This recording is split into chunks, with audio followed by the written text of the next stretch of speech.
and welcome to another episode of the Skin and Soul podcast. I'm your host, Emily Fouts, and in today's episode, it's just going to be a fun episode where I'm talking about how I categorize different types of estheticians, and maybe you'll find yourself in one of these categories.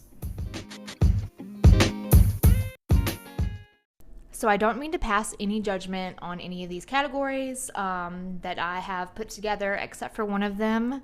But it's just kind of how I like to categorize estheticians based on different approaches to skincare and attitudes and services that you provide. So I'll start off with the first one that I identify with. That would be the eclectic esthetician. So of course, eclectic means that you it's not like a certain style, it's kind of like a mashup. So I've worked in a holistic environment, I've worked in a medical environment. I like to apply all of that knowledge into my practice, and I have the ability to tailor services exactly how I want them to be, being more independent. I don't think that I'll ever work under anyone else's ideology, because I have such a strong belief in the knowledge that I've obtained, and I have a strong belief in kind of mashing the two together. So that is what I identify as, would be eclectic. I think a lot of independent estheticians usually are, depending on the type of training that you got, experience that you had prior to that. So of course there's holistic. That would be the esthetician that works more with plant-based ingredients or less invasive treatments, maybe using less modalities. And then we have medical. So before I move into medical, I'll mention that was kind of like one of my first jobs was at a holistic day spa. So that's where I kind of gathered that experience, and I did value it, but there came a point where I was like, I wanted to offer services that were more result driven, and as a holistic esthetician you can't exactly do that when it comes to certain things. Like if someone has acne scarring, you can't really address that as a holistic esthetician. So medical esthetician, that's not actually a title that's given through the state or anything. That's just something that people use to describe themselves, because when you are working in a medical office, a medical spa or a dermatology office, I think people like to make it known that they just have medical training. They are medically directed to perform certain services or carry a medical grade product line. But there's a lot of controversy on that title. I personally wouldn't use it because it's not a title given to you by the state, but I understand why people do use that title to just describe themselves. So moving on, we have the eclectic esthetician, the holistic esthetician, the medical esthetician. This is another one that I think a lot of people are embracing now, is the metaphysical esthetician. So this is the esthetician that is very in tune with their highest self, or they're at least on their journey to be. They believe in the power of crystals. They use crystals in their treatment room. Maybe they do Reiki, which I don't actually know if you have to be licensed as a massage therapist to do that. But anyway, not Reiki, but just energy work. They do energy work. They just bring it to another level to connect with their clients on an energy level. Maybe they're into tarot card readings, or they're into the metaphysical world. So I've noticed a lot of estheticians recently using crystals in their facials, and I find that interesting. And I've seen before the rose quartz eye mask and with the stones, and that's cool. But people actually using just raw or polished stones and literally just sitting them on their face to kind of absorb the energy that they believe the crystals carry. That's not something that I necessarily believe in, but I do love crystals, and I have crystals in my treatment room just because I think they're pretty. But yeah, so the metaphysical esthetician.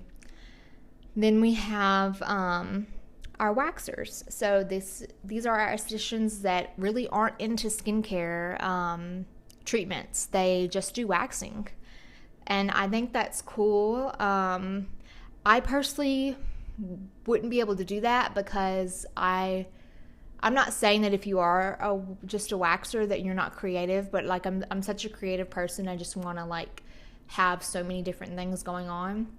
And as a waxer, I feel like you're just doing the same thing every day, and I would get so bored of it. But hey, if you're good at something, you're good at something. And I know these ladies make bank by doing this, because if you're doing 15-minute Brazilians, that's, 50 to 80 bucks every 20 minutes, and that's pretty good. So we also have our lash girls, our girls that are only doing eyelash extensions. I'm not trained in eyelash extensions. I thought about it for a little while, but then I was like, that's not for me. The work is too tedious, and like it would get boring to me. It's just not something that I'm interested in. I do lash lifts and lash tints, and that's, I love doing those. They don't take as long. I know when you're doing like a full set, it can take up to 2 hours. And I know these girls that are good at doing eyelashes, when that's all you do, you perfect it. So I know some of these girls are really, really great at doing eyelashes for the ones that are like just doing eyelashes. And I know they make bank too, because that's like what, $100 an hour? That's pretty good. And then, so we have our holistic, medical, eclectic, metaphysical, waxers, lash girls. And then lastly, this is kind of more of a category that's like personality-wise. It's one that I did not want to leave out, because this industry, we connect with each other a lot, in forums, or, it's healthy to connect with other professionals, I think, in any industry, but it's something that I see a lot, and it really bothers me. It's the mean girls, the competitive estheticians, the toxic ones, where they're bitter, they're judgmental, they're not in tune with their highest self, they're not trying to evolve as a person, they're worried about what other people are doing, judging how other people practice aesthetics. That's not going to get you anywhere by trying to bring down other people and make yourself look good.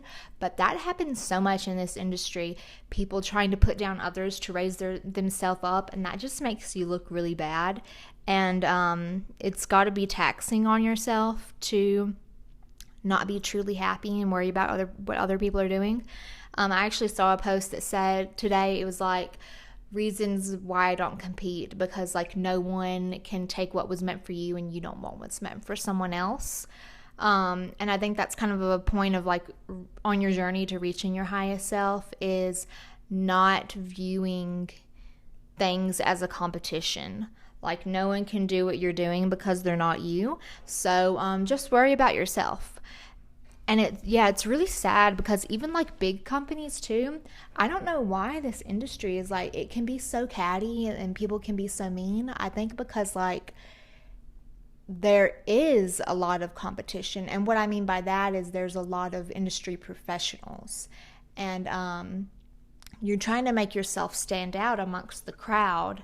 And a lot of people will find, instead of just staying true to who you are and being authentic and letting your work speak for yourself, they try to maybe put other people down to make themselves look better. And I've seen, there's an esthetician that I follow. I'm not going to say anyone's name, but there's an esthetician that I follow on Instagram. She has her own business, and she's creating some products for estheticians made by an esthetician, and I really love that, because a lot of companies will create products not out of passion. They just do it for the value behind it. And so that's why I appreciate that. But I've seen, because she is trying to do this, and maybe they see her as a threat, because a lot of people will want to support their fellow esthetician. So people have like slandered, or a couple businesses have slandered her and tried to put her down and keep her from doing what she's doing. And so that's kind of who I like to stay away from. I don't support those types of estheticians or businesses that go about their business that way. I would rather follow and support estheticians that are authentic. So yeah, those are the different types of estheticians that I kind of just put together real quick to make an episode. So I want to know, which one are you? Are you a holistic, medical, metaphysical? I would actually like to follow more metaphysical estheticians on my Instagram. I follow one or two, but it's just interesting to see because it's not something that I do, and I'd like to know more about it. Or are you an eclectic esthetician, a waxer, or a lash girl? If you're a mean girl esthetician, maybe you shouldn't be listening to this. But yeah, that's it on this episode.